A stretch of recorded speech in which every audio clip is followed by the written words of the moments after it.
요엘 1장 1절부터 2장 17절까지 절반 정도 읽겠습니다. 2장 1절부터 2장 17절까지입니다. 여호와께서 부두엘의 아들 요엘에게 이르신 말씀이라. 늙은 자들아 너희는 이것을 들을지어다. 땅의 모든 검이나 너희는 귀를 기울일지어다. 너희의 날에나 너희 열조의 날에 이런 일이 있었느냐? 너희는 이 일을 너희 자녀에게 고하고 너희 자녀는 자기 자녀에게 고하고 그 자녀는 후 시대에 고할 것이니라. 팥종이가 남긴 것을 메뚜기가 먹고 메뚜기가 남긴 것을 늑이 먹고 늑이 남긴 것을 황충이 먹었도다. 무로 취하는 자들아 너희는 깨어 울지어다. 포도주를 마시는 자들아 너희는 곡할지어다. 이는 단 포도주가 너희 입에서 끊어졌음이니 한 이족이 내 땅에 올라왔음이로다. 그들은 강하고 무수하며 그 이는 사자의 이 같고 그 어금니는 암사자의 어금니 같도다. 그들이 내 포도나무를 멸하며 내 무화과 나무를 긁어 말갛게 벗겨서 버리니 그 모든 가지가 하얗게 되었도다. 너희는 애곡하기를 처녀가 어렸을 때 약혼한 남편을 인하여 굵은 배로 동이고 애곡함같이 할지어다. 소재와 전제가 여호와의 전에 끊어졌고 여호와께 수종드는 제상은 슬퍼하도다. 밭이 황무하고 토지가 처량하니 곡식이 지나여 새 포도주가 말랐고 기름이 다하였도다. 농부들아 너희는 부끄러워할지어다. 포도원을 다스리는 자들아 곡할지어다. 이는 밀과 보리의 연고라. 밭의 소산이 다 없어졌음이로다. 포도나무가 시들었고 무화과 나무가 말랐으며 석류나무와 대추나무와 사과나무와 및 밭의 모든 나무가 다 시들었으니 이러므로 인간의 희락이 말랐도다. 제사장들아 너희는 굵은 배로 동이고 슬피 울지어다. 단에 수송드는 자들아 너희는 곡할지어다. 내 하나님께 수종드는 자들아 너희는 와서 굵은 배를 입고 밤이 맞도록 누울지어다. 이는 소재와 전제를 너희 하나님의 전에 드리지 못함이로다. 너희는 금식일을 정하고 성회를 선포하여 장로들과 이 땅 모든 거민을 너희 하나님 여호와의 전으로 몰수히 모으고 여호와께 부르짖을지어다. 오라 그날이여 여호와의 날이 가까웠으니 곧 멸망같이 전능자에게로서 이르리로다. 식물이 우리 목전에 끊어지지 아니하였느냐? 기쁨과 즐거움이 우리 하나님의 전에 끊어지지 아니하였느냐? 씨가 흙덩이 아래에서 썩어졌고 창고가 비었고 곡간이 무너졌으니 이는 곡식이 시들었음이로다. 생축이 탄식하고 소태가 민망해하니 이는 꼴이 없음이라. 양떼도 피곤하도다. 여호와여 내가 주께 부르짖으오니 불이 거친 들의 풀을 살랐고 불꽃이 밭의 모든 나무를 살랐음이니이다. 들 짐승도 주를 향하여 헐떡거리오니 시내가 다 말랐고 들의 풀이 불에 탔음이니이다. 시온에서 나팔을 불며 나의 성산에서 호각을 불어 이 땅 거민으로 다 떨게 할지니 이는 여호와의 날이 이르게 됨이니라. 이제 임박하였으니 곧 어둡고 캄캄한 날이요 빽빽한 구름이 끼인 날이라. 새벽빛이 산 꼭대기에 덮인 것과 같으니 이는 많고 강한 백성이 이르렀음이라. 이 같은 것이 자고 이래로 없었고 이후 세세에 없으리로다. 불이 그들의 앞을 사르며 불꽃이 그들의 뒤를 태우니 그 전에 땅은 에덴 동산 같았으나 그 후에 땅은 황무한 들 같으니 그들을 피한 자가 없도다. 그 모양은 말 같고 그 달리는 것은 기병 같으며 그들의 산꼭대기에서 뛰는 소리가 병거 소리와도 같고 불꽃이 초계를 사르는 소리와도 같으며 강한 군사가 황후를 버리고 싸우는 것 같으니 그 앞에서 만민이 송구하여 하며 무리의 낯빛이 하얘졌도다. 그들이 용사같이 달리며 무사같이 성을 더위 잡고 오르며 각기 자기의 길로 행하되 그 항우를 어기지 아니하며 피차에 부딪히지 아니하고 각기 자기의 길로 행하며 병기를 충돌하고 나아가나 상치 아니하며 성중에 뛰어들어가며 성 위에 달리며 집에 더위 잡고 오르며 도적같이 창으로 들어가니 그 앞에서 땅이 신동하며 하늘이 떨며 일월이 캄캄하며 별들이 빛을 거두도다. 여호와께서 그 군대 앞에서 소리를 발하시고 그 지는 심히 크고 그 명령을 행하는 자는 강하니 여호와의 날이 크고 심히 두렵도다. 당할 자가 누구이랴. 여호와의 말씀에 너희는 이제라도 금식하며 울며 애통하고 마음을 다하여 내게로 돌아오라 하셨나니 너희는 옷을 찢지 말고 마음을 찢고 너희 하나님 여호와께로 돌아올지어다. 그는 은혜로우시며 자비로우시며 노하기를 더디하시며 인애가 크시사 뜻을 돌이켜 재앙을 내리지 아니하시나니 주께서 혹시 마음과 뜻을 돌이키시고 그 뒤에 복을 끼치사 너희 하나님 여호와께 소제와 전제를 드리게 하지 아니하실지 누가 알겠느냐. 너희는 시온에서 나팔을 불어 거룩한 금식일을 정하고 서계를 선고하고 백성을 모아 그 회를 거룩해 하고 장로를 모으며 소아와 젖 먹는 자를 모으며 신랑을 그 방에서 나오게 하며 신부도 그 골방에서 나오게 하고 여호와께 수종드는 제사장들은 낭실과 단 사이에서 울며 이르기를 여호와여 우리 주의 백성을 긍휼히 여기소서. 주의 기업으로 욕되게 하여 열국들로 그들을 관할하지 못하게 하옵소서. 어찌하여 이방인으로 그들의 하나님이 어디 있느냐 말하게 하겠나이까 할지어다.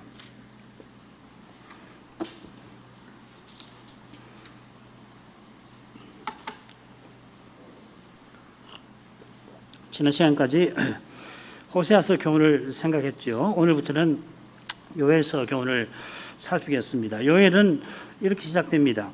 여호와께서 부두엘의 아들 요엘에게 이르신 말씀이라. 이건 호세아서 처음과 똑같습니다.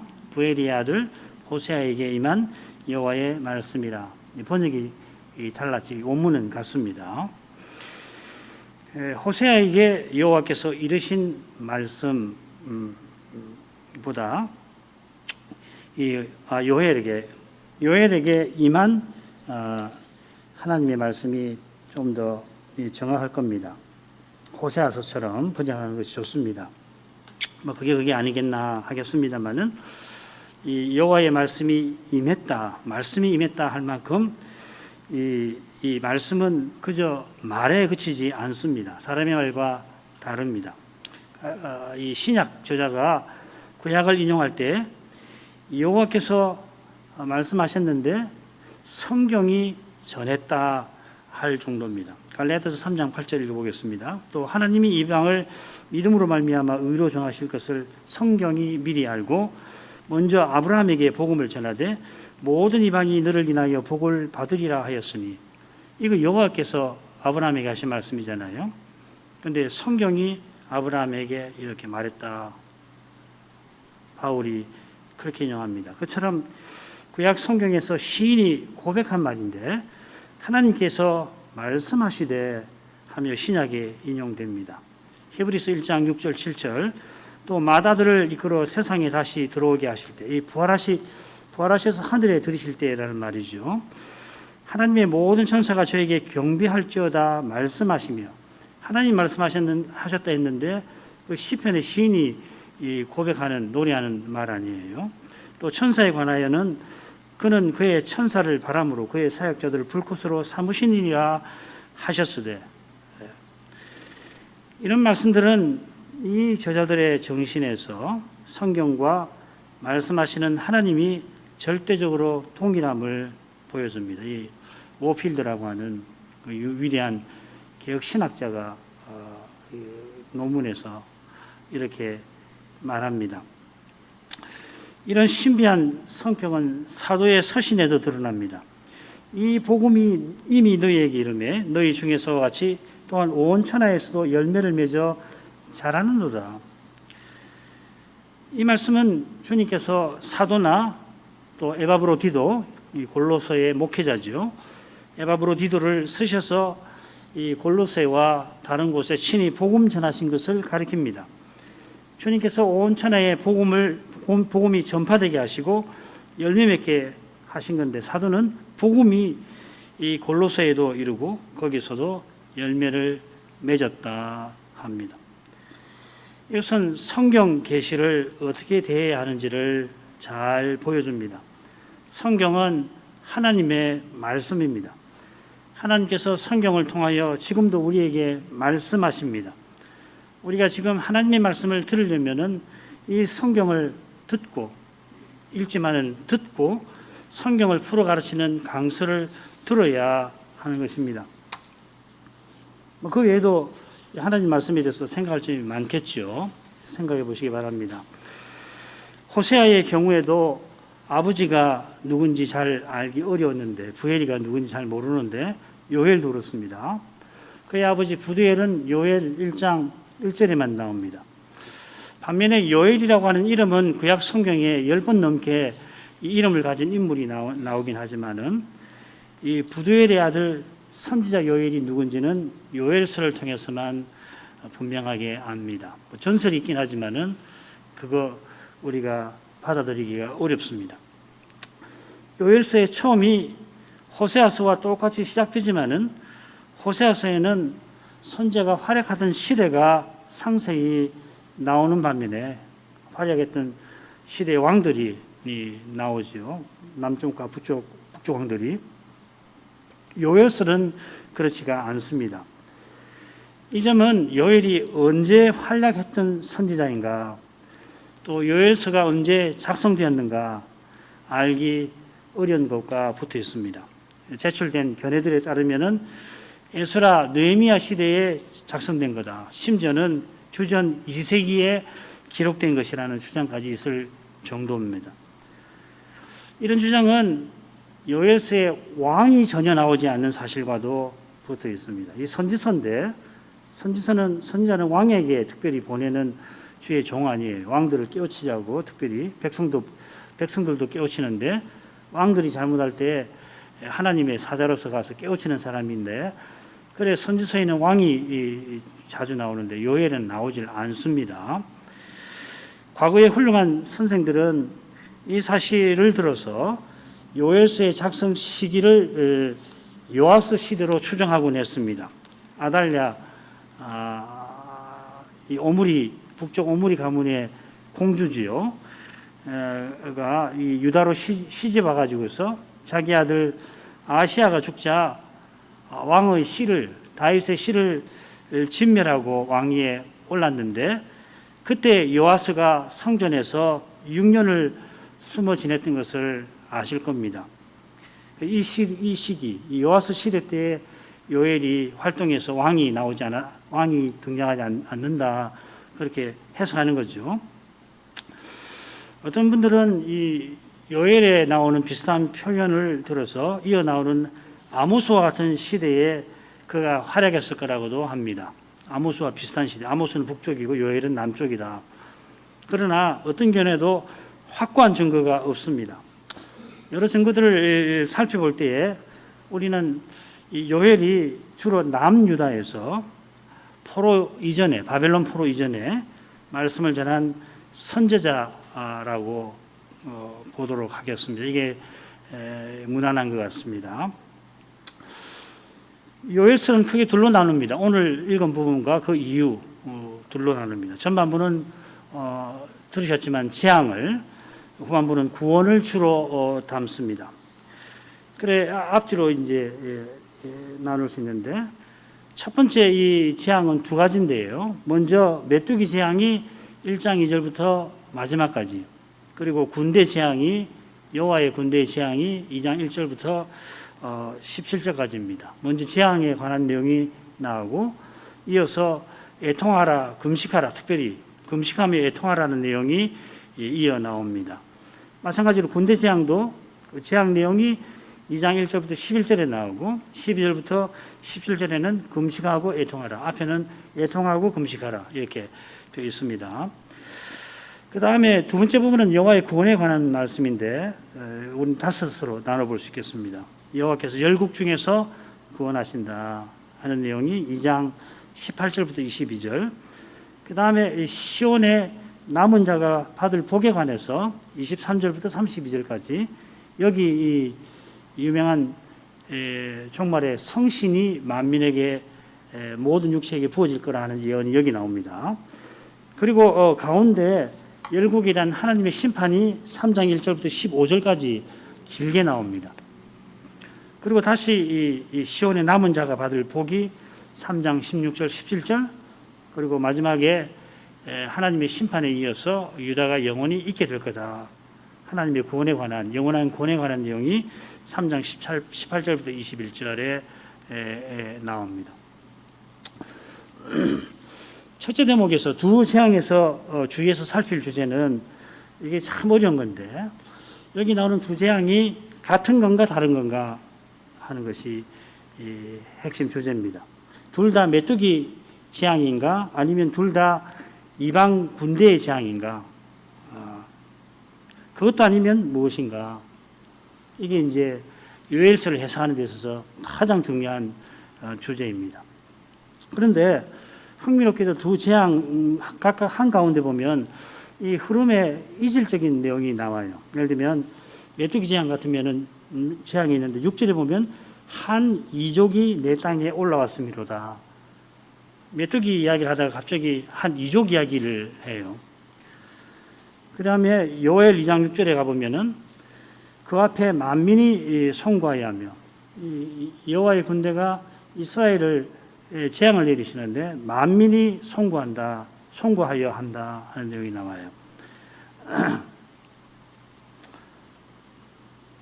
메뚜기 재앙에 관한 내용이 앞뒤로 나오는데 6절에 1장 6절에 갑자기 한 이족이 올라옴을 말하고, 비슷하게 여호와께서 진두지휘하시는 군대가 시온을 공격하는데 갑자기 그 군대 앞에 만민이 두려워합니다. 결론만 말씀을 드리면은 두 재앙은 서로 다른데 서로 연결이 됩니다. 첫째 재앙은 실제로 메뚜기 떼의 습격으로 생긴 재앙입니다.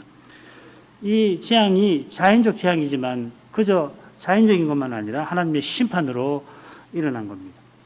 이 재앙이 더 심각한 재앙을 가리킵니다. 그것은 다른 민족의 침공입니다. 궁극적으로는 하나님의 심판이겠지만 이 침공은 유다의 멸망을 가져옵니다. 유다를 멸하는 바벨로니아는 만국을 두렵게 합니다. 유다가 이렇게 멸망해서 포로 잡혀가는데 여호와께서 거기서 회복시키십니다. 유다가 망할 때 바벨로니아만 아니라 망할 때 해코지했던 이 주변 나라들이 유다를 해코지하는데, 이게 이제 이 둘째 대목의 배경입니다. 그래 여호와께서 언약의 나라를 무너뜨리고 괴롭힌 이 열국을 심판하신다는 것이 둘째 대목의 한가운데 3장 1절부터 15절의 핵심으로 나옵니다.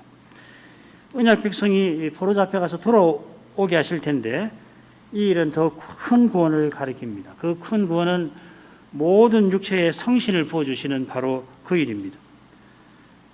그처럼 그때 하나님의 성전에서 샘이 흘러서 시딤 골짜기에 닿을 것입니다.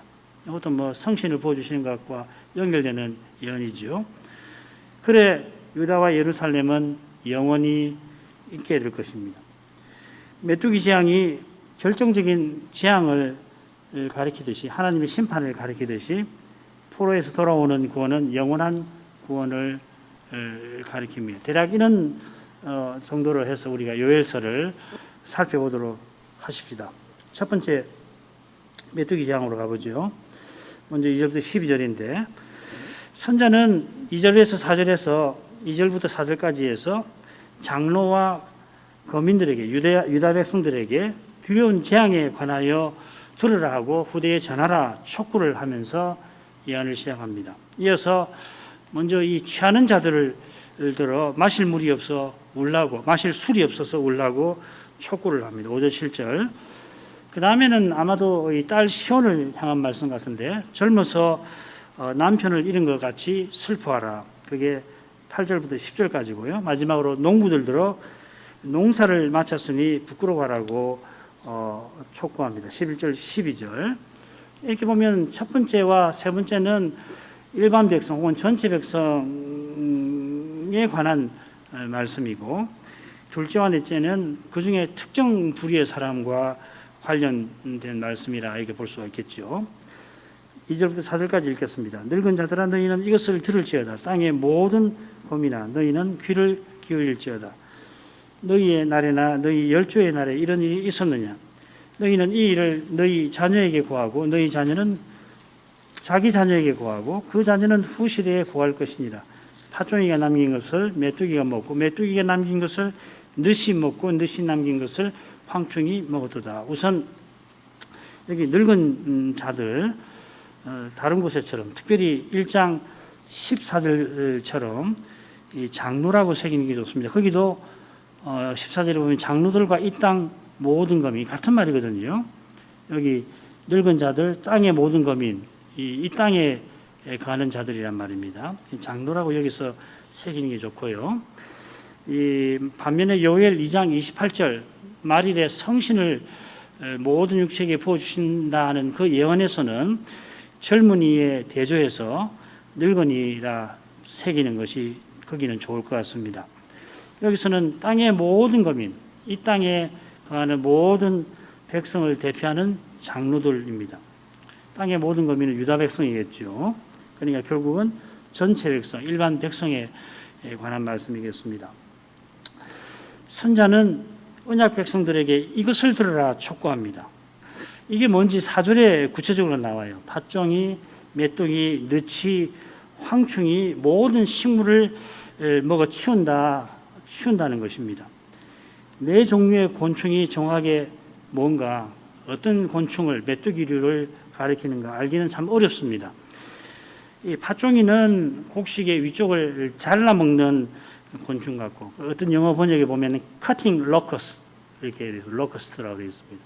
자르는 메뚜기 이렇게 번역이 되어 있습니다.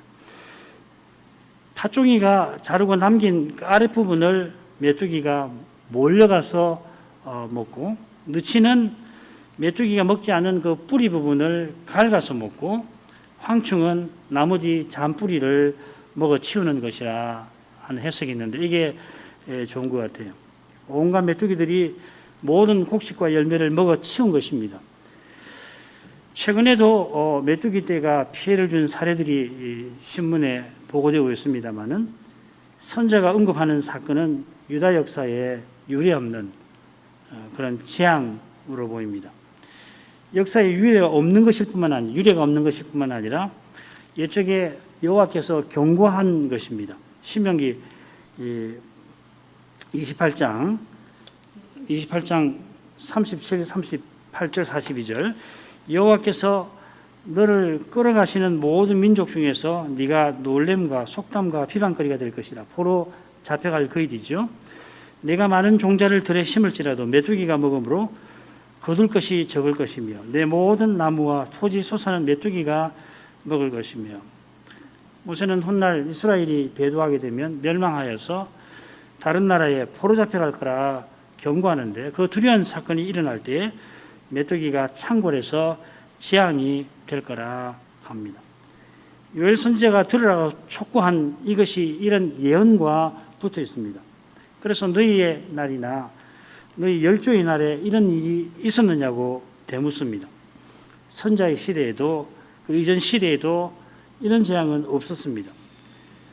메뚜기 때의 습격이 선지자 시대 이전에도 있었고 심지어 오늘날도 있습니다만은 지금 이 선지자 시대에 발생한 그런 재앙 같은 것은 없었습니다. 그만큼 크고 심각한 재앙일 텐데 실은 그보다 더 심각하고 더 큰 재앙을 보여주는 징조인 겁니다. 그 심각한 재앙이 일어나는 때가 바로 여호와의 날입니다. 요엘에 이 여호와의 날이라는 말이 5번 나오는데요. 그 외에도 이 여호와라는 말을 빼고 그 날에서 더 나오는데 여호와의 날은 5번 나옵니다. 여기 보면 너희의 날들, 열조의 날들이라고 하고서 대조해서 여호와의 그 날이라 합니다. 이 날은 멸망같이 혹은 멸망으로서 전능자에게로부터 이르는 날이고 크고 두려운 날입니다. 그런데 그날에 여호와의 이름을 부르는 자는 구원을 얻을 것입니다. 이런 소망스러운 목적을 위하여서 선자는 주의 두려운 날이 임박했다고 전하는 겁니다. 같은 뜻으로 선자는 너희는 이 일을 너희 자녀에게 고하라 합니다. 유다가 망할 그때가 얼마나 남아 있는지, 시간이 얼마나 남았는지 우리로서는 알기는 어렵습니다만은 너희 자손에게 구하고 너희 자손은 그 자녀에게 구하고 그 자녀는 후시대에 구하라 한 것을 보면 유다의 멸망만 아니라 나아가 포로에서 돌아오는 일, 더 나아가 메시아가 오셔서 성신을 부어주실 일도 전하라 한 것입니다. 그 이야기가 이제 요엘에 이어서 나오겠죠. 유다가 망하기 전이든지 망한 후든지 심지어 포로에서 돌아올 때든지 구약 시대는 선자가 전한 대로 오실 메시아를 전하고 받을 것입니다. 오실 메시아를 믿는 그 믿음이 구원 얻는 믿음입니다. 시대의 도전을 이기고 견디고 이기는 그 믿음입니다.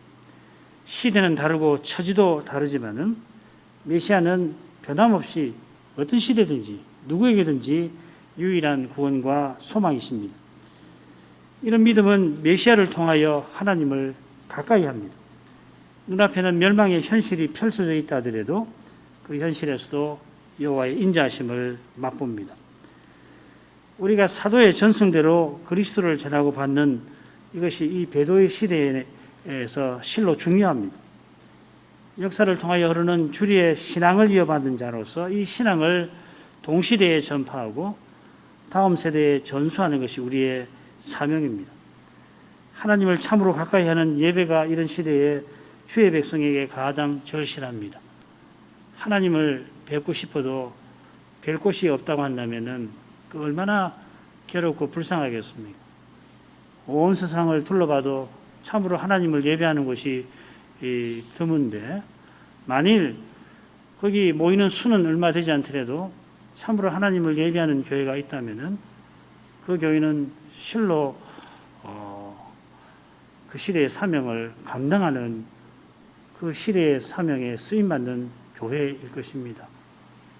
우리가 우리 자신과 다음 세대에 이 세상에 우리가 줄 수 있는 것이 무언가? 아무것도 없죠. 우리 스스로는. 만일 우리가 꼭 줘야 한다면 줄 것이 있다면 무엇인가?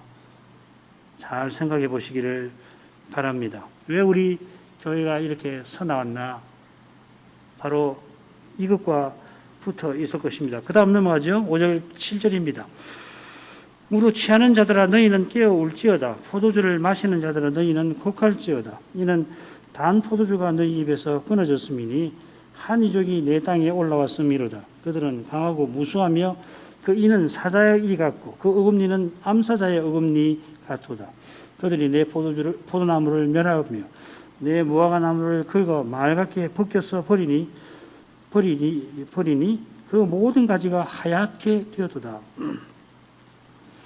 선지자가 이번에는 취하는 자들에게 울라고 촉구합니다. 취하는 자들은 이어 나오는 포도주 마시는 자들일 텐데 요엘 3장 3절을 보면 거기 포도주 마시는 자가 누구냐면 유다를 포로 잡은 열방 이족입니다. 세상 나라입니다. 이들이 유다를 멸망을 시키고 유다의 여인들을 노예로 팔아서 그 돈으로 술을 바꾸어 마십니다. 우리가 이겼다 하고 술을 마시는데 술을 마시기 위해서 언약 백성의 그 약한 여인들을 종으로 팔아버린 것입니다. 이사야는 북이스라엘을 취하는 자라 부르면서 그 교만을 지적할 때 이 용어를 씁니다. 교만한 에브라임을 취하는 자들이라 했습니다. 지금 유다에 취하는 자들도 교만하여 자기 욕심대로 사는 사람으로 보입니다.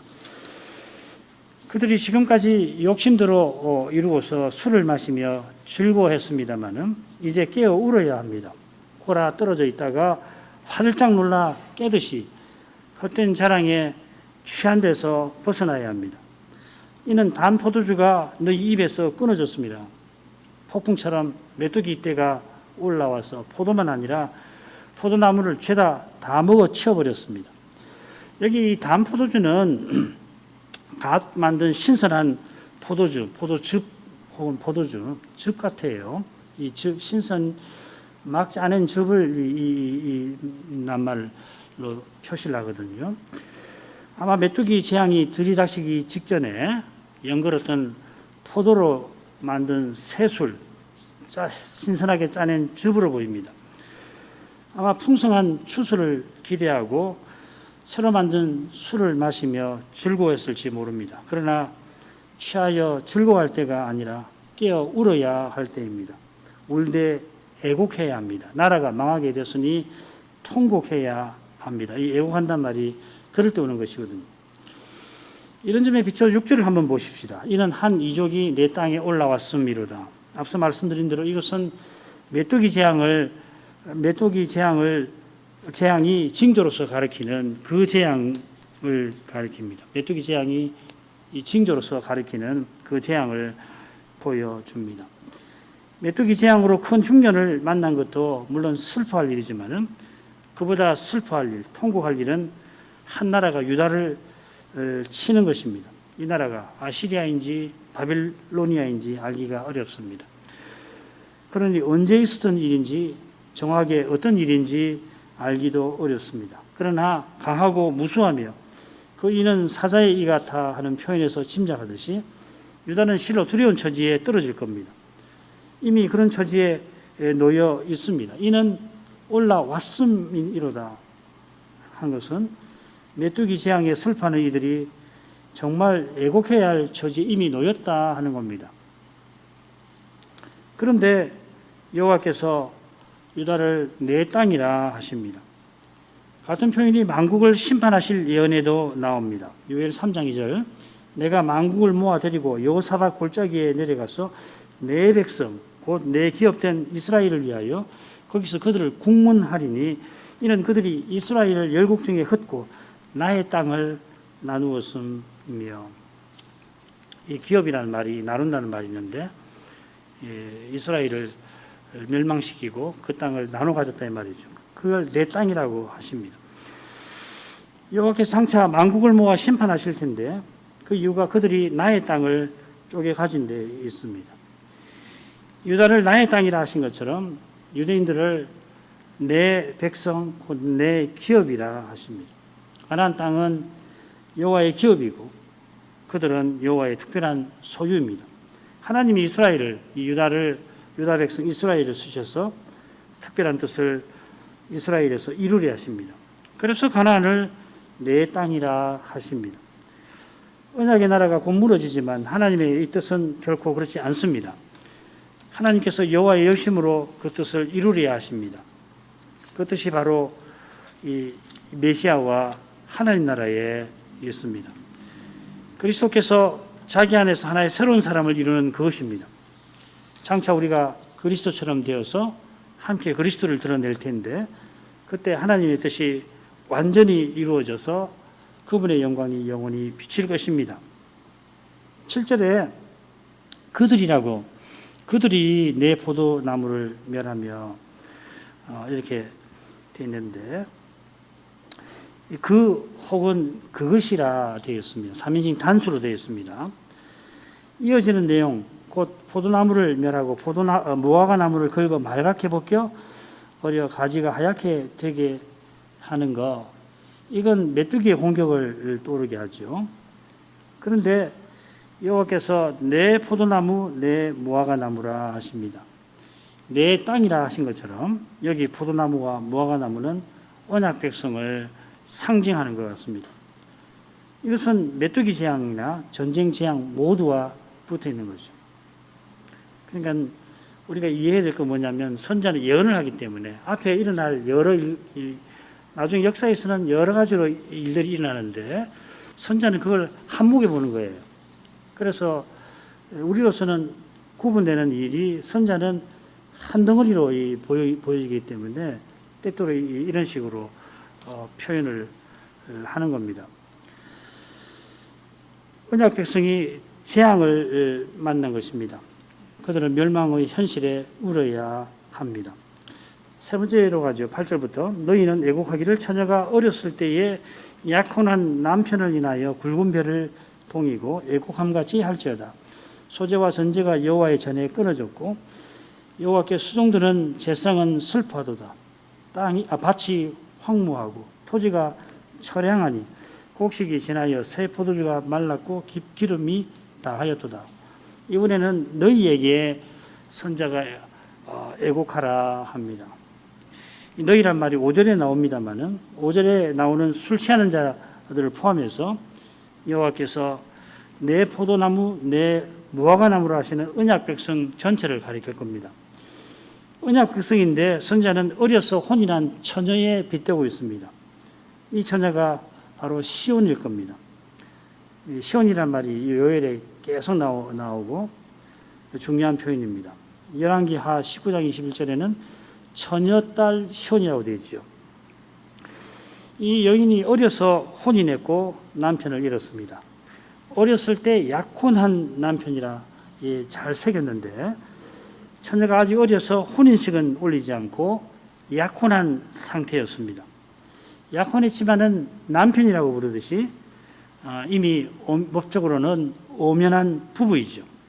그래 아름다운 예복을 입고서 남편과 더불어 살아갈 날들을 꿈꾸던 여인이 불행히도 굵은 배를 동이고 애곡합니다.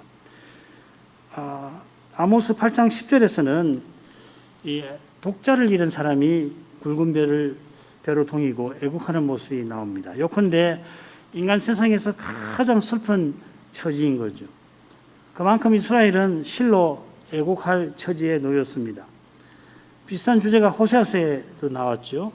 거기는 이스라엘이 여호와와 혼인했는데 다른 연인들을 쫓아가는 모습이었습니다. 이스라엘 배도지요. 이 배도로 이스라엘이 멸망합니다. 요엘은 이 멸망할 처지를 약혼한 남편을 잃은 어린 처녀의 모습에 빗대는 겁니다. 어떻게 해서 멸망한다는 것보다는 그 멸망당하는 처지가 얼마나 슬프고 비참한 건가를 보여주는 거죠. 세상에서 이보다 통곡할 일이 없는 그런 처지입니다. 메뚜기 때의 습격에 소재와 전제가 여호와의 전에 끊어집니다. 소재는 고운 가루에 기름과 유향을 더하여 드리는 제사고 전제는 맛있는 술을 부어드리는 제사입니다.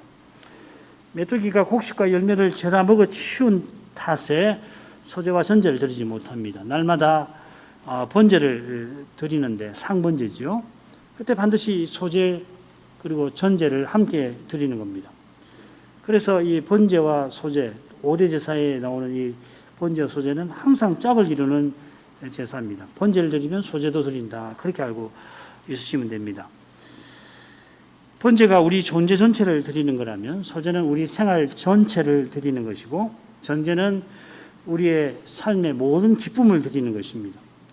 소재와 전제를 드리지 못한다는 것은 언약 백성으로 살아갈 길이 끊어지고 참된 기쁨을 누릴 소망이 사라진 상태입니다.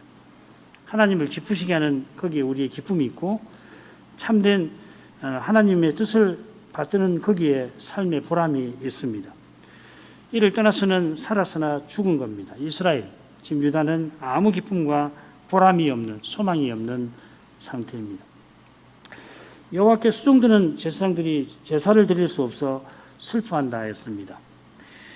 이 슬픔이 호세아서에 나옵니다. 같은 낱말이 나오는데 비슷한 맥락입니다. 북이스라엘의 제사장이 금송아지를 아시리아의 종으로 봤을 때 슬퍼한다 할 때 그 말입니다. 이 슬픔은 제사장들이 전에 금송아지 제사로 번영을 누리던 것과 붙어 있는 거죠. 그들은 더 많은 고기를 얻으려고 자기 백성이 속죄 제물을 더 많이 가져오기를 바랍니다. 죄 많이 짓기를 바라는 거죠.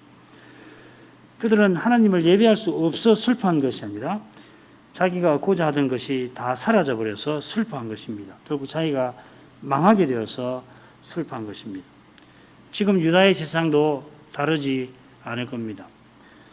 하나님께서 배도하는 유다를 더는 참지 못하시기 때문에 그들들어 제사 드릴 것이 없게 하신 것입니다.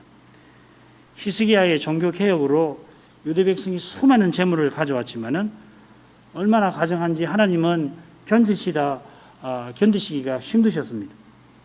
마침내는 하나님께서 제사 드리지 못하게 하시는 것입니다. 언약 백성이 참으로 하나님을 예배하지 않으면 마침내 하나님께서는 예배 드리지 못하게 하십니다. 오늘날 많은 예배당이 박물관이나 심지어 술집으로 변한 것은 실로 두려운 일입니다. 참 생각해 볼 만한 거예요. 예배당을 처분한 형편도 이해할 수가 있고 그런데 아무튼 예배당이 술집으로 변했다.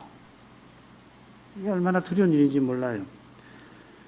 그 두려움은 그리스도와 아버지를 모시지 않은 채로 기독교적 예식을 치르고도 전혀 이상하게 여기지 아니하는 바로 거기에 있는 것입니다. 이런 현상이 어느 시대든지 두려운 것입니다만 우리 시대는 실로 두려운 것입니다. 10절은 소재와 전제를 들이지 못하게 된 경위를 다루고 있습니다. 밭이 황무하고 토지가 처량하다 했습니다. 농사 짓던 밭이 못쓰게 된 걸 말합니다. 그래서 토지가 슬퍼한다 했습니다. 토지가 슬퍼한다는 게 못해서 처량하다 했는데, 이 슬퍼한다는 말이 9절에 제상이 슬퍼한다는 그 말입니다. 아담이 타락하여 저주가 땅에 미쳤듯이 밭이 못쓰게 된 이유가 유다의 배도에 있습니다. 이 토지라는 표현이 요엘 2장 21절에 나옵니다. 거기는 반대로 땅이여 토지여 기뻐하며 즐거워할지어다 합니다. 하나님께서 자기 백성을 긍휼히 여기시니까 기뻐하라 하였습니다. 반대로 지금 토지가 슬퍼하는 것은 하나님이 자기 백성을 심판하시는 데 있습니다. 이런 점에서 토지는 농사 짓는 땅만 아니라 약속의 땅을 가리킬 겁니다. 밭이 황무하게 되어 곡식이 지나고, 역시 똑같은 말이에요. 12, 17절에는 시들고 했는데 오히려 그게 나을지 모르겠습니다. 새 포도주가 말랐고 기름이 다한 탓에 토지가 슬퍼하는 것입니다. 오늘만큼 하겠습니다. 요엘 선지자는 메뚜기 재앙이 들이닥친 데서 유다 백성이 베드로 마침내 망할 일을 봅니다. 메뚜기 때의 습격이 전에도 있었지만 이번에 당한 습격은 예사롭지 않습니다. 전에도 그런 일들이 유다의 죄를 드러내는 것이었는데 기근과 더불어서 이번에는 유다가 하나님의 심판을 피하지 못할 것을 가리키는 재앙입니다. 선지자가 이에 언약 백성들대로 통곡하라고 금식하며 여호와 앞에 겸비하라 권고합니다. 선지자도 여호와께 부르짖으며 나라가 망하게 된 현실을 여호와께 아뢰입니다. 1장 마지막에 나오죠, 그죠? 선지자의 기도가 나오죠. 언약의 나라가 망하게 되었지만 여호와께서 여전히 내 땅, 내 포도나무, 내 무화과 나무라 하십니다. 이스라엘을 여호와의 포도나무로 삼으신 그 뜻을 친히 이루려 하시는 겁니다. 이집트에서 그들을 건져내어서 가나안에 이끄신 그 뜻은 무너지지 않습니다. 그 뜻이 마침내 그리스도와 하나님 나라에서 그리스도가 자기 안에서 하나의 새로운 사람을 지으시는 데에서 이루어지고 있습니다. 그처럼 그 뜻이 이루어지는 그 끝에 배도하는 일이 먼저 있고 그 후에 적그리스도가 나타나서 온 세상을 미혹하는 일이 있다 하셨는데, 이제 그리스도의 교회는 배도의 시대에 이미 접어들었고 저 두려운 순간을 향하여 더욱 다가가고 있습니다. 이 시대의 배도는 결코 강 건너 불이 아닙니다. 우리하고 상관없는 일이 아닙니다. 우리의 일입니다. 그처럼 다시 오시는 주님을 기다리는 태도는 신약교회가 출범하던 때부터 절실했습니다. 바울 사도가 이렇게 살았습니다. 이런 태도로 말씀의 거룩한 빛 가운데에서 우리가 보아야 할 것을 보고 붙들어야 할 것을 붙들고 나아갈 수 있게 해주시기를 구해야 하겠습니다. 신학교와 신학생들을 위해서 기도해 주십시오. 같이 기도하겠습니다. 거룩하신 아버지, 호세아서에 이어서 요엘의 예언과 거기에 담긴 교훈을 살피게 하시니 감사드립니다. 선자는 여호와의 말씀이 자신에게 임했다 하고서 예언을 시작하였습니다. 저는 예언이 사람의 말이 아니라 하나님의 말씀임을 확신한 것인 줄 압니다. 그처럼 사도들도 그 말씀이 그리스도에게서 성신인 것을 교훈하면서 선지자가 전한 그 말씀을 선지자를 보내신 하나님과 동일하다 여겼습니다. 그처럼 사도가 온 천하에 나가서 복음을 전했지만 복음이 이 골로새만 아니라 온 천하에 이르러 열매 맺고 자라고 있다고도 하였습니다. 이사야가 교훈한 것처럼 하나님 말씀이 그 입에서 나와 헛되이 하나님께로 돌아가지 않고 과연 하나님의 뜻을 다 이룹니다. 선자와 사도가 전한 대로 말씀을 전하고 받는 이 일이 결코 작은 일이 아닌 것을 일깨우십니다. 사람 눈에는 말씀과 심히 어긋나 보이는 그런 현실이 가득할지라도 그 현실은 쉬 사라지는 아침 안개와 같을 뿐이고 하나님 말씀은 마침내 다 이루어지고 영영이 견고할 것입니다. 과연 적그리스도가 등장하고 온 세상이 미혹될 그때에 우리 눈앞에 펼쳐질 현실은 하나님 말씀이 이 말씀대로 그 말씀이 이루어져 가고 있다 확신하기가 어려울 텐데 하나님의 거룩한 영광을 뵙는 이는 그런 현실에서도 하나님 말씀이 틀림없이 이루어져 가는 것을 확신하게 될 것입니다. 하나님께서 연약하여 넘어지기 쉬운 인생을 주의 말씀으로 친히 붙들어 주시며 하나님을 믿게 하실 것입니다. 이 은혜가 아니면은 사람은 압도하는 현실에 눌려 낙담하고 주저앉고야 말 것입니다. 비슷하게 하나님 말씀을 신실히 믿고 살아간다고 했지만은 약속과는 너무도 달라 보이는 형편을 당하고 그럴 때는 누구라도 낙심하며 그 형편에 갇히기가 쉬울 것입니다. 시편 73편의 시인은 그런 형편에 놓였을 때 스스로 실족할 뻔했다 고백하였습니다. 호세아나 이사야가 자기에게 임한 말씀을 신실히 전할 때 그 말씀을 겸손히 받는 이들도 없는 건 아니었지만은 그러나 대부분이 선자를 비난하고 심지어 핍박을 하였는데 그런 때에는 이 위대한 인물들도 시인처럼 큰 어려움을 맛보았을 것입니다. 그러나 하나님께서 73편의 시인을 붙들어 실족하지 않게 하시고 하나님 앞으로 이끌어서 그 거룩한 영광을 보게 하시며 그 영광을 보게 하실 때 자기가 짐승과 같았던 것을 고백하면서 하나님 은혜를 더욱 의지하고 저 복된 소망을 향하여 나아갈 수 있게 하셨습니다. 이러한 일은 여호와께서 여호와의 종으로 오셔서 자기 백성에게 미움과 오해를 받고 마침내 십자가에 나아가시는 그 사실에 있겠습니다. 주님의 십자가와 부활이 있어서 저희도 이 시대에 믿음의 길을 끝까지 걸어갈 수 있게 해주실 것입니다.